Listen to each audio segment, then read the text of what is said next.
फिर एकादशी, द्वादशी, प्रदोष, फिर उसके बाद में हरिहर मिलन, बैकुंठ चतुर्दशी, फिर पुण्य।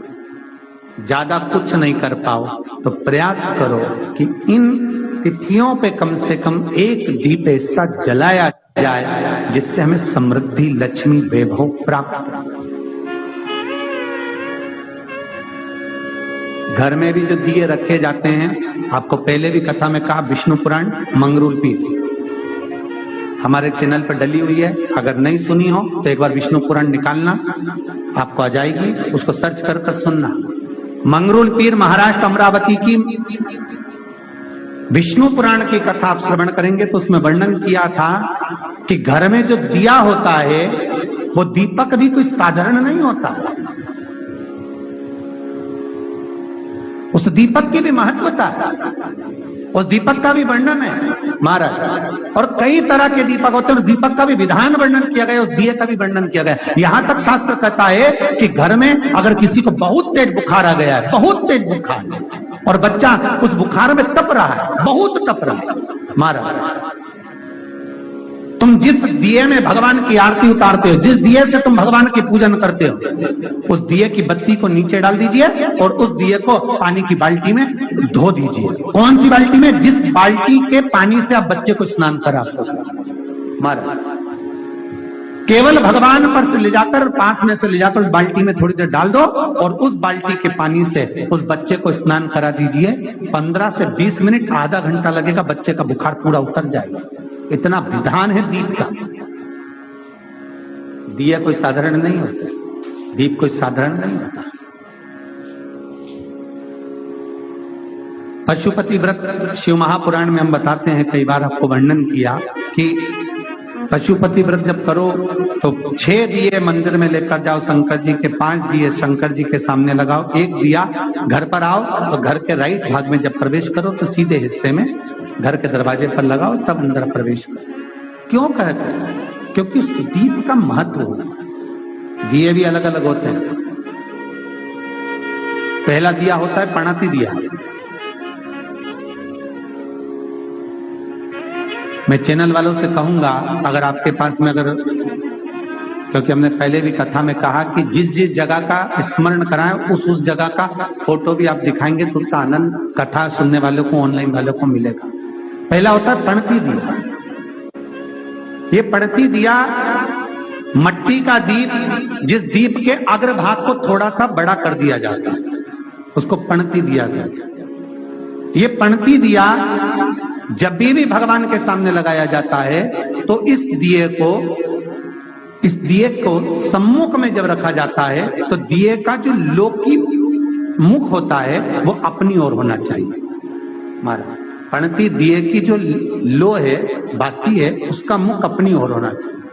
विष्णु पुराण कहती है अगर इस दिए की बाती भगवान की ओर रहती है तो हमें तपन की अनुभूति होती है, पर इस दिए की बाती जब हमारी ओर होती है तो हमारे शरीर में कोई बड़ी बीमारी आने वाली होती है तो वो कट जाती है।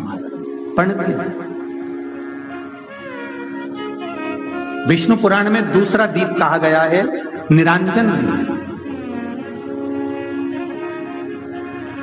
विष्णु पुराण में दूसरे दीप का वर्णन निरंजन।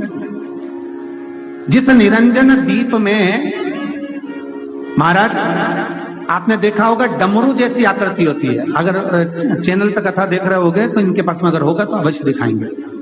निरंजन, इस निरंजन दीप में डमरू की आकृति होती है, रखने का भाग और ऊपर का भाग इस तरह से, और ऊपर उसमें दिए लगाए के लिए बाती का स्थान रहता है। किसी किसी में 5 कंगूरे होते हैं, किसी किसी में 6 कंगूरे होते हैं। इसको निरंजन दीप कहते हैं महाराज। विष्णु पुराण के 5वें अंश में लिखा गया निरंजन दीप भगवान के सम्मुख में राइट भाग में लगाया जाता है। भगवान का जो स्थान होता है, भगवान का जो मंदिर होता है, तो भगवान का राइट, आपका होगा लेफ्ट, क्योंकि आप भगवान के सामने बैठोगे तो भगवान का राइट, आपका लेफ्ट। तो आप जब लगाएंगे तो आप लेफ्ट में लगाएंगे, आपका लेफ्ट होगा और भगवान का वो भाग राइट कहलाएगा। तो भगवान के सीधे हाथ की ओर लगता है माना निरंजन। निरंजन दीप कभी भी तेल का नहीं लगता माना। हाँ, ये हो सकता है कि बटी निरंजन जो दीप होता है उसमें तेल डाल सकते हो। बटी निरंजन दीप जो होता है उसमें कंगूरे नहीं होते। बटी निरंजन दीप केवल गोल होगा, ऊपर से डमरू जैसी आकृति होगी, डमरू जैसा होता है, ऊपर से उसमें कहीं कंगूरे नहीं होते। महाराज, अगर आप चैनल पे देख रहे होंगे तो बटी निरंजन दीप का भी वर्णन आपको दिखाया जा रहा होगा। बटी निरंजन जो दीप होता है वो केवल डमरू की आकृति में होता है, उसमें कोई कंगूरे नहीं होते। पर निरंजन जो दीप होता है उसमें कंगूरे होते हैं। तो जो निरंजन दीप होता है उसमें कभी तेल नहीं डाला जाता। निरंजन दीप को हमेशा घृत से ही लगाया जाता है। पर बटी निरंजन जो दीप होता है उसमें आप तेल डाल सकते हैं। बटी निरंजन दीप जो लगाएंगे वो तेल का लगा सकते हैं, पर निरंजन में कभी तेल नहीं डाला जाता। क्यों नहीं डालते? विष्णु पुराण कहती है निरंजन दीप के अंदर अगर तेल की बाती लगाया जाता है तो 1 रुपया कमाते हैं, 1.25 रुपये खर्च होगा। घर में 10 लोग भी कमा कर लाएंगे तो पैसा नहीं दिखेगा, घर में रुपया टिकता नहीं है। अर्थात निरंजन दीप में आप तेल की बाती लगा रहे हो, ये सिद्ध हो चुका है। अब अगर आप यही बात किसी जगह पर पूछोगे, किसी आचार्य से पूछोगे हमारे यहाँ ऐसा हो रहा है, तो वो कहेगा तुम्हारी गृहदशा खराब हो रही है, तो उसने अंगूठी पहना दी। अंगूठी पहनाने के बाद भी घाटा खा गए। फिर पूछोगे महाराज हमने तो अंगूठी पहनी, नीलम पहना, पुगराज पहना, ये पहना, वो पहना, आराम नहीं लगा, तो कहा तुम्हारे यहाँ वास्तु का दोष है। वास्तु भी सही करवा लिया, उसके बाद भी सुख नहीं मिल रहा। अर्थात आपके दिए में जो आप बाती लगा रहे हो उसमें कुछ कमी है, उसको पहचानो। चतुर जो डॉक्टर होता है वो जरा सी देर में पकड़ लेता है कि इसको प्रॉब्लम हो क्या है, और नहीं तो कहेंगे जांच कराओ, ये जांच वो जांच, और मालूम पड़े कुछ निकला नहीं, फिर भी शरीर में कष्ट का कारण क्या वो पकड़ना चाहते। मतलब आप 1 रुपया कमा रहे हो, 1.25 रुपया अगर खर्च हो रहा है तो निरंजन जो दीप है उसमें तेल की बाती लग रही है, ये पक्का है, ये पक्का है। मतलब घर में पैसा टिक नहीं है। पैसा आ तो बहुत रहा है, बहू भी कमा रही, बेटा भी कमा रहा, दुकान से भी आ रहा है, किराए से मकान भी चल रहा है, वहां से भी बहुत कुछ आ रहा है, पर आखिर पैसा दिखता क्यों नहीं है? आया 1 लाख रुपए रात को आए, 2-3 दिन में चले गए, बची नहीं कुछ भी। पत्नी के पास भी बेचारी वो माई के सल्ला के जोड़ के वो तो बताती नहीं, अच्छा थोड़ा सवाल कर, पर कमाई का धन नहीं दिख रहा।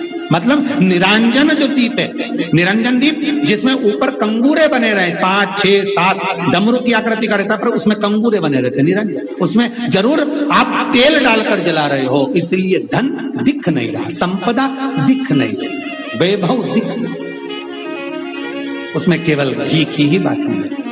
और महाराज बटी निरंजन जो दीप होता है उसके अंदर आप तेल डालकर जला सकते हो। बटी निरंजन जो दीप होता है ये आप किसी भी स्थान पर लगाओगे, सबसे पहले पितृ इससे भाग ग्रहण करते हैं, देवता को देते हैं, देवता उससे भाग ग्रहण कर कुबेर को प्रदान करते हैं, कुबेर उससे भाग लेकर शिव को प्रदान करता है। भगवान शंकर बटु भैरव को कहकर घर का उद्धार करते, इसीलिए इसको कहते बटी निरंजन। इसमें कंगूरे नहीं होते महाराज। बटी एक कुबेर निरंजन भी होता है, दिए में स्टैंड होता है, पकड़ने की जगह होती है, आगे उसमें चोंच लगी रहती है, उसको कुबेर निरंजन दीप कहते हैं। कुबेर निरंजन दीप महाराज जब भी जलाया जाता है, इस तरह का दिया अगर किसी के घर में हो कुबेर निरंजन, जिसमें स्टैंड होता है, ऊपर होता है, थोड़ा लंबा होता है, आगे लंबाई निकली रहती है। कुबेर निरंजन टीवी पर आप दर्शन कर रहे होंगे, तो कुबेर निरंजन जो दीप होता है उसमें आगे भाग लंबा रहता है और पकड़ने का स्थान होता है। तो कुबेर निरंजन दीप घी का लगाओ चाहे तेल का लगाओ, उसमें लौंग या काली मिर्च, काली तिल या चावल, पूजन वाली जगह में जो चावल रखे उसका 2 दाना चावल का या फूल की पत्ती, कुछ भी उस कुबेर निरंजन दीप में डालना जरूरी होता है, जिससे हमारे घर में भंडार सदा भरा रहे। अगर कुबेर निरंजन दीप खाली जलता है, आपने कई जगह मंदिरों में देखा होगा, कुबेर निरंजन दीप डालते हैं तो उसमें थोड़ा 2 दाने चावल के डाल देते हैं, कुछ नहीं डालता तो एक सिक्का पटक देते, एक का कलदार पटक देगा, कोई चवन्नी पटक देगा, कोई 5 पैसे पटक, पर पटकेगा। कुबेर निरंजन दीप खाली नहीं, समृद्धि देगा महाराज, आनंद की अनुभूति कराएगा, सुख को देगा।